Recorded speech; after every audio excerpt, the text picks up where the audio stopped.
So you're going to take them turkey necks and you're going to put them in your crock pot to simmer on low all night long. Yes, all night long. Then you're going to take them bones out and you're going to be left with nothing but stock and neck. You see the bone bag? There's the bone bag. Next, you're going to take some of them cut and clean greens, but you're going to wash them again. You're going to add some salt and some distilled vinegar, and you're going to rub and scrub. Get off any of the muck and the gunk. You're going to take out any unsightly pieces or anything that has a low vibration, anything that's been chewed or chomped on. You're going to toss it in that bag over there. Okay?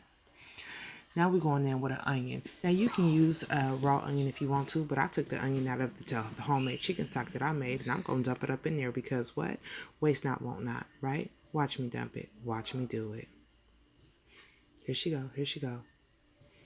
Right on in the sauna. Everything is going to marinate nice and good. Then we're going to take some of this, the greens. We got to put the greens in there, right?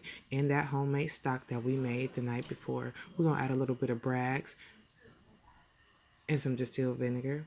The other one was apple cider vinegar. We're going to add some of this garlic. We're going to mince that up real good, and we're going to add her to the party too. Add her to the party too. There she go. Then we're going to take some of this crushed red pepper and we're going to sprinkle it and bedazzle it all up and through there. We're going to add a little bit more sea salt, but of course you want to be mindful because we want to let everybody else pick their poison, okay? Then we're going to stir it up and we're going to bring all the boys to the yard, and that's how that's going to go down. Watch this right here. Here's the money shot. Here's the money shot. You see all that? Turkey necks in every bite. Then you're going to put the top on after you clean it up, and you're going to let it do what it do. Peace.